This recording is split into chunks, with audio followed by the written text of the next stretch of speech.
Hi and welcome to the tutorial for the sketch art template. This is the Quickstart tutorial.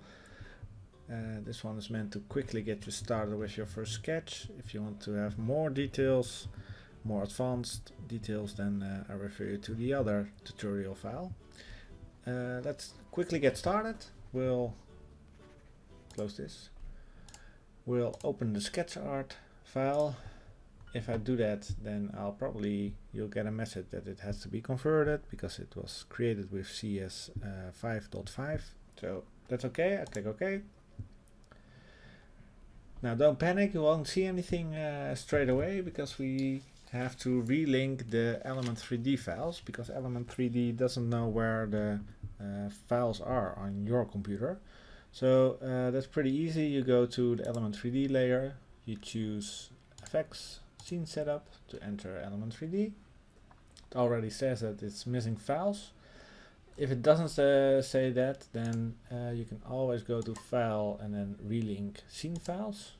You get this pop-up and you have to add the path to the project file where you extracted this template. So I'll choose Add Path. Oh, my path is already correct. You can just select the root folder, select folder, press OK, and then after a couple of seconds, there you go. There you have the hand. Okay, so you press OK. Then you'll see a picture here, so everything looks fine now. So if we go to the projects panel, I'll have three compositions here. One is main scene, which is open now, and we have a main scene alternative, which is the same one, but from a different camera angle.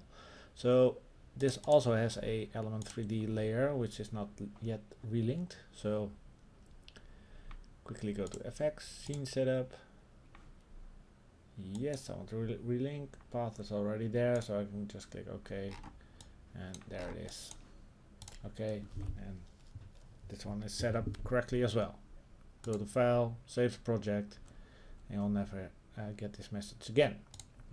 So next step, let's create a sketch. Very easy. Go to Project, go to the workflow. You have to follow this workflow to create the sketch. We only have to follow the first two steps. So the other steps I will discuss in the other tutorial, but for now only these two, the first two are important. First one, of course, is the placeholder. Here you can place your image in the red box. So let's drag an image in here. Let's pick this one. I have created a folder called user input just to keep things organized. I can place it here. So I have all of my images in this folder. So I'll drag it to the placeholder composition and I'll place it above the background. And we need to rescale it. So we press S, make it a little bit smaller so that it's in the red box.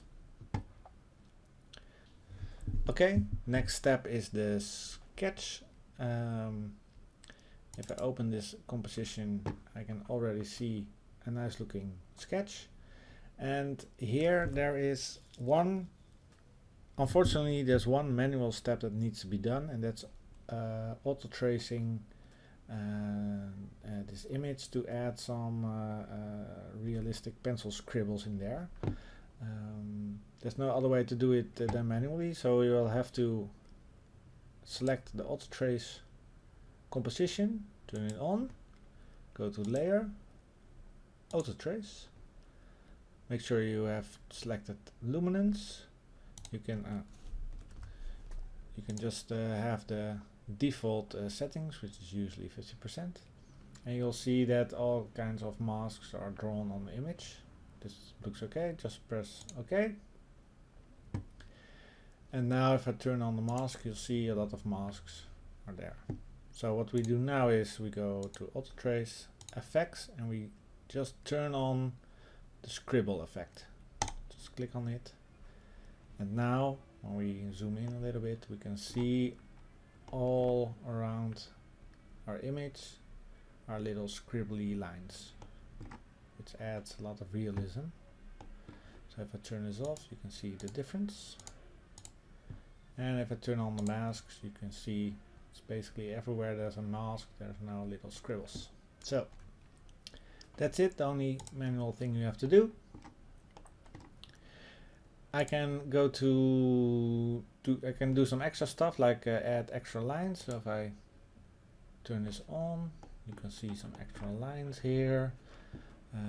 You don't have to turn this on if you don't like it, or you can turn down the opacity if you want. You can also add some extra shading. So if I go to this jacket and I turn this on, you'll see some extra shading. If I single it out, you can also with the black slider add or decrease the shading. You have to see how much what you like. I like to see some shading on that leg, for instance, so increase it a little bit. That's way too much. Sometimes you have to be precise. No, yes, I like it like this. You can also turn the opacity down a little bit if you want. And we also have the strong shade, which is basically pure black. So if I turn this on, single it out, you'll see that it's just black outlines, which I can also increase if I want. Maybe like this. Turn it off again. Maybe a little bit more, just to fill this. Maybe decrease the opacity a little bit. And I think I'm done. Yes, it looks very nice. I can also go to controls and turn on the color, so the image has some color in it. Or I can even turn on the crayon effect, which looks like as if crayons has colored in this image. So now you're basically already done. You can go to the project panel. You can open the final sketch, which is a composition, just a 2D image of the final sketch. So you can use this in a different project, or just save this as a JPEG if you want. But we are, of course, mainly interested in the main scene. So if I scroll now, you can see that there's the animation of the hand painting the image. I also have the main scene alternative, which is a different angle.